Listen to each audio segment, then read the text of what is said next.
大家好啊！今日咧想同大家咧講一個好多客人咧都經常問嘅問題嘅，咁就係當IRCC 拒簽你嘅 permit 嘅時候，咁你究竟可以點做呢？咁當中都好多人講得最直接嘅一個方法咧，就係話就係做 reconsideration。咁究竟乜嘢係 reconsideration？咁同埋應該幾時用，同埋點樣用先叫成功機會最多呢？咁希望今日呢條片咧都可以俾到大家一啲啟示。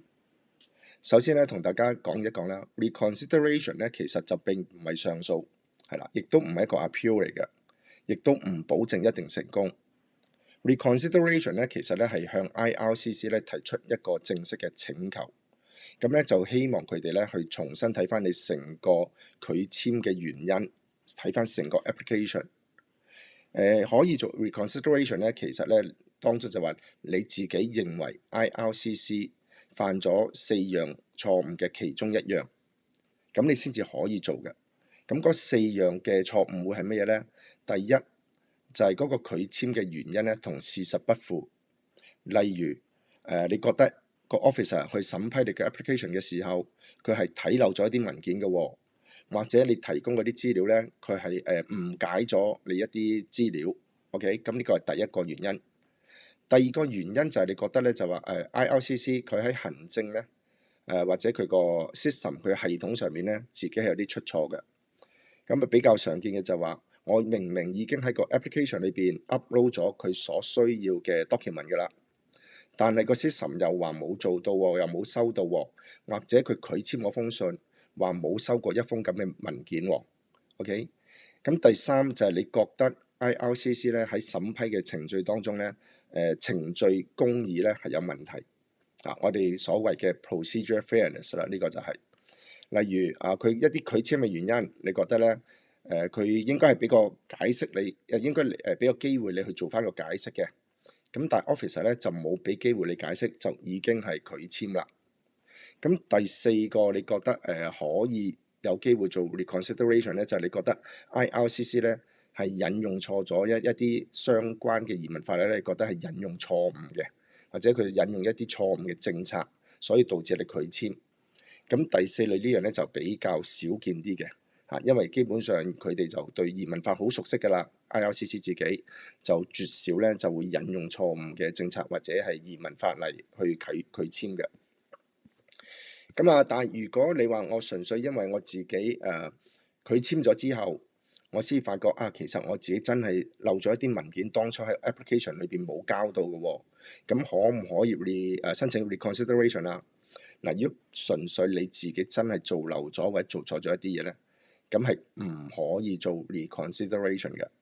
正如我頭先一開始所講，乜嘢情況之下可以做咧？就係你覺得 IRCC 基於你已經遞交咗嗰個 application， 係 IRCC 自己有遺漏或者做錯嘢，咁先至可以申請 reconsideration 嘅。嗱，呢個要緊嘅，呢個係好緊要㗎。如果唔係咧，你就算再申請個 reconsideration 咧，你都係嘥時間嚟啫。佢一定係唔會話推翻之前嗰個拒簽嗰個決定咁樣嘅。咁如果你話真係冇辦法啦，咁我自己做錯咗一啲嘢，或者 upload 少咗一啲文件，咁唯一最可行嘅辦法咧，就係重新去入紙，重新去做一個 application， 係啦。咁呢個基本上可以話係唯一嘅方法，又最可行嘅方法嚟嘅。咁如果咁樣嘅話，亦都可能延伸到另一個問題啦，就會問一問啦。咁如果我又申請 reconsideration，我同時間又想再重新去做一次 application， 重新做一次入紙申請，咁又得唔得呢？嗱，理論上係可以嘅。OK， 你就住一個拒簽去申請 reconsideration， 同時間你亦都重新入紙交過晒所有嘅文件各樣嘢，同時間係可以一齊做嘅。咁你到時咪睇下邊樣批得快啲咯。佢審批得快啲嘅，你喺新嘅 application 嘅，咁你咪一樣可以攞到個 permit 啦。或者你真係 reconsideration， 佢又好快make 到 decision 嘅，咁即刻又可以推翻咗之前嗰個 refusal， 出翻個新嘅 permit 俾你啦。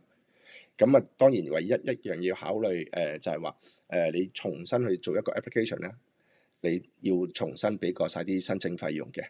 OK，同時間啦，你都要睇一睇啦，你自己個 permit 而家現有個 permit 係咪好快到期啊？如果已經好快到期話，你可能重新申請個 permit 都趕唔切，咁我可能 reconsideration 都係一個考慮嘅方案咯。咁啊，如果講完頭先嗰啲嘅 reconsideration 嘅條件之後，咁亦都同大家講一講啦。咁乜嘢情況之下最常見真係去做一個 reconsideration，而當中又有一個成功嘅可行嘅機會喺度呢？嗱，咁比較我哋見得多啲嘅呢，就話可能佢批咗一個 working permit 俾你，OK，但係呢，佢就加咗一啲附加條件，一啲 condition 喺你個 permit 上邊，例如個 permit 話你可以工作到幾時，不過咧你個工作咧係唔可以從事醫療啊、幼兒教育啊、長期護理啊呢啲工作。咁但係你亦都覺得話唔係喎，我自己當初去申請呢個 permit 嘅時候咧，已經係做咗 body check。咁喺個 application 裏邊咧，我亦都將嗰個 medical information sheet 亦都 upload 咗上去個 application 裏邊嘅。咁啊，可能 officer 你唔知道或者睇漏咗啦。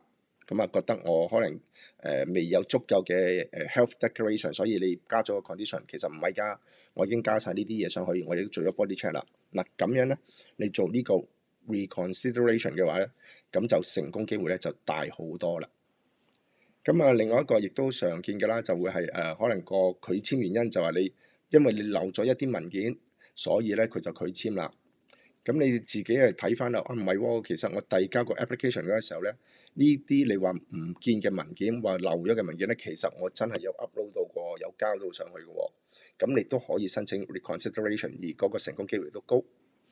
咁如果喺咁情況之下咧，大家緊記一樣嘢啦，就係一個小貼士啦。你喺做 application 嘅時候，最好自己都做一個屏幕嘅截圖嚇，cap 咗你個 screen 去。咁去清晰自己，亦都作翻一個 record，就話我有一啲文件個 system 都話我已經 upload 咗，有個 checklist 喺度。咁如果你真係要做 reconsideration 嘅時候咧，你可以俾翻呢啲截圖，俾翻 IRCC 去做一個 supporting 咧，咁個成功機會咧亦都係大好多。咁亦都 make sure 咧自己真係有交足佢話你冇遞交嘅文件啦嚇。咁呢啲情況之下都成功都機會都高嘅，都大嘅。咁啊，至於你話如果我做個 reconsideration，咁究竟幾耐會批呢？咁呢個真係就好因人而異啦，亦都 case by case。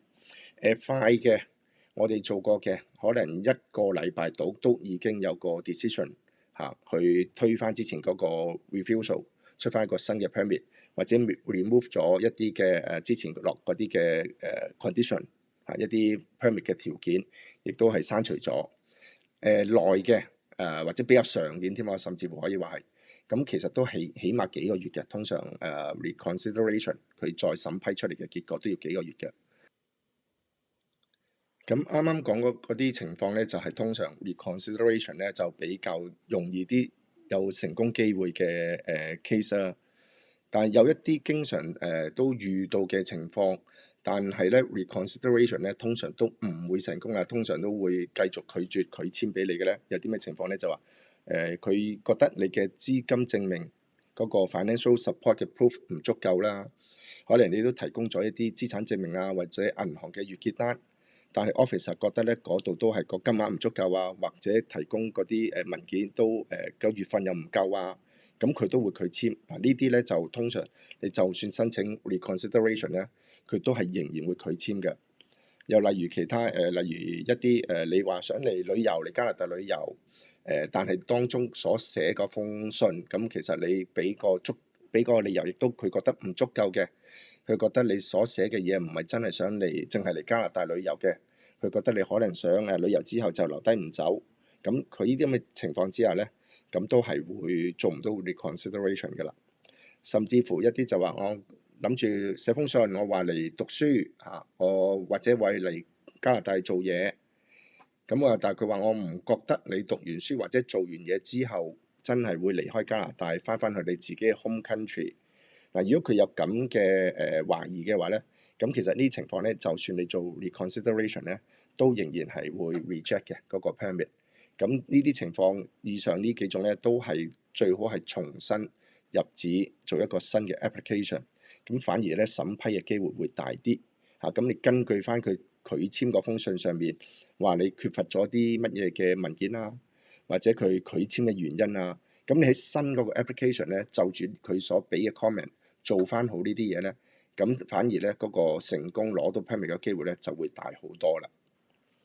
咁啊，另外啦，如果講到個 reconsideration 啊，你真係要做嘅時候，點樣係會最大嘅成功機會呢？頭先講 condition 嗰啲情況之下就講咗啦。咁至於 reconsideration 裏邊呢，都係會有一封信寫翻俾 IRCC 去做呢個申請嘅。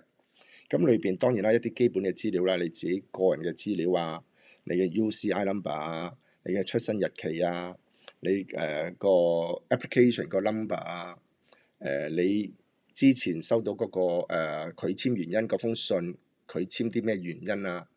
你而家其實希望 IRCC 去重新去睇翻你個 application，希望佢做出一個乜嘢嘅新嘅 decision 啊？例如你希望佢去刪除咗之前落嗰啲 condition 係啦，你應該係無條件喺加拿大工作，唔需要話唔可以做嗰啲幼兒教育啊，唔可以做護老嗰啲啊，你希望remove 咗佢啊？跟住你亦都當然啦，呢啲全部咧你係用一個 bullet point 啊，逐點逐點去寫翻晒出嚟話俾佢聽。咁啊更加緊要嘅就係話，你覺得 IRCC 佢自己有乜嘢係之前喺呢個 application 做得唔好或者做錯咗 ？OK， 好似我最初喺呢條片所講嘅話，你其實已經有一個 document upload 咗㗎啦，並唔係冇㗎。咁你亦都俾埋個截圖佢睇埋喺呢封 reconsideration 嘅信裏邊，你都講埋，咁就變咗就比較強力啲，亦都清晰啲，話俾佢聽點解你個 reconsideration 咧，其實佢應該係再重新批翻嗰個嘅 permit 俾你咯。大致上就會係咁多啦，個信裏邊。咁至於你話詳細實質成個 format 啊，好 details 啊，點樣去 present 啊？